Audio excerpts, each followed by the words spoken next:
First of all, man, top choice Alloyius What's up, man? in the building with you, What's going on? brother. This is like the first over drink for 2020. man. Oh, it feels special So now, man. like- That's good stuff. We gonna pour a round, little Cabernet. That's good. Yeah, that ain't bad. That good. ain't bad. Last I seen you, you was on your way. We was at the Saga event, and you was packing your bags. You was getting ready to leave the country. I was actually in Miami for Art Basel first. Came back for like a day, headed out to Tokyo. It was my first time being over there. But I know you talked about you. Was Yeah, gonna, no, I you had gonna a- hit up a couple spots. when you Yeah, I was had a out little bit there. of a crazy experience there. You know, I had someone I was talking to and communicating with because they, spoke the language and were involved in the art scene over there. And I was talking to her, and we were trying to figure out where I was going to paint. And she owed me a favor, so she was like looking for walls for me. So I'm going over there. I'm like, okay, I think I'm good. I think I have a wall. I think I know where I'm supposed to be painting or whatever. But once I found out where the wall was, it was like on this major highway where there was no pavement for me to like sit and stand and paint or whatever. And so I was like, no, I think I have to find a different place. So I found this bridge that had some graffiti already on it. So I was like, okay, this spot's probably cool. Painted for like 45 minutes to see someone come and put the X up. So I was like, oh, looks like I have to stop. So I stopped, packed my bags, head to the train station. As I'm heading to the train station, 15 cop cars come up. They asked me to come back to the station. They put me in a room, and the detective that I wound up having actually spent some time in Allentown and spoke like perfect English, just out of all places in the entire world. We just talked a little bit about how there was, miscommunication. I wasn't trying to like disrespect anything. This was me and my, I was trying to give my gift to Tokyo before I dipped out. And he was like, you didn't do anything that crazy, but because, we're so strict here with the rules, like there is a possibility that you might have to do like 2 days in jail over here before the embassy gets you out. So I was like, oh man, that would suck. But after like 4 hours of me being there, he comes up, he gives me the okay. And it's like, I have good news and bad news. Good news is you're leaving today. Bad news is you're gonna have to pay a $600 fine. I was like, I thought it was gonna be like $1,500.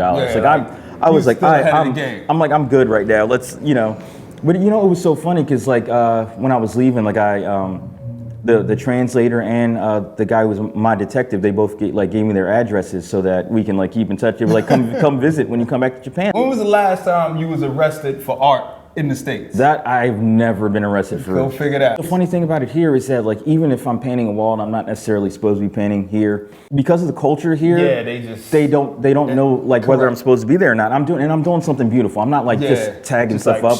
I'm doing like these full like 18, 19 color murals and stuff. So people were like, oh, he's probably supposed to be there painting. Correct. So that's your trick. I would say about 75% of the time I am supposed to be there painting, but the other 25% I'm probably just painting.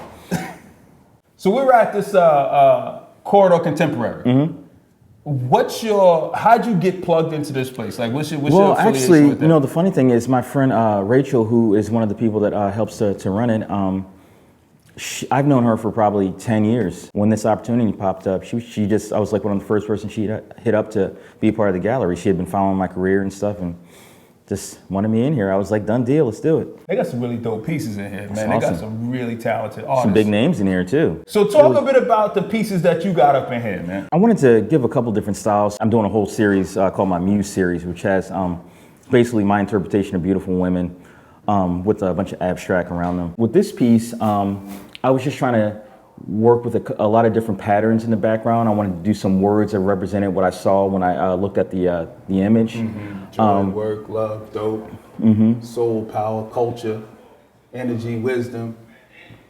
Nice. These are my I call them my kudo glyphs. Kudos as in like positive affirmations, and glyphs as in hieroglyphics. So each shape has an actual meaning to it. So when you look at stuff like that, you can read what it's saying. When I'm doing things like leaves and trees, that's symbolizing growth and life. The diamond represents wealth, of course. Let's see. When I do pyramids like that, it's about building. Okay. And reaching new heights, elevating.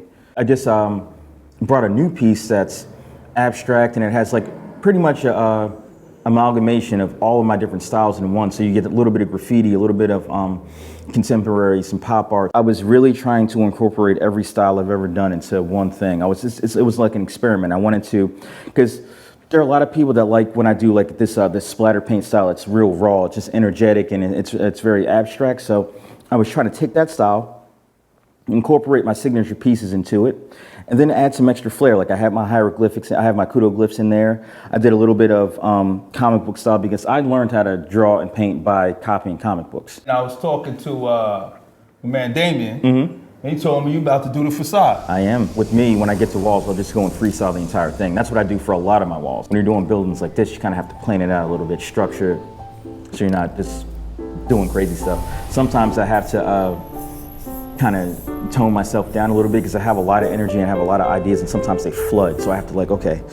You're no young dude, man, but you still can't straight this street art draw, man. Like, what is it, man? There's something about what I really love about street art, what I really love about doing murals and just doing stuff outside in general is that, you know, when you come to a gallery space, it's really cool because you're coming to see art and, you know, you have beautiful setups and lighting and everything, but there's just something about when you're walking down the street and you could be having like a bad day and you just get hit with some color or some design and stuff, and it might even, you know, change your outlook on the day because you're just getting something that you weren't expecting to see necessarily. So I just love that, but just people being able to walk down the street and see your stuff just out in the public. There's just something always enticing about that, you know. I did a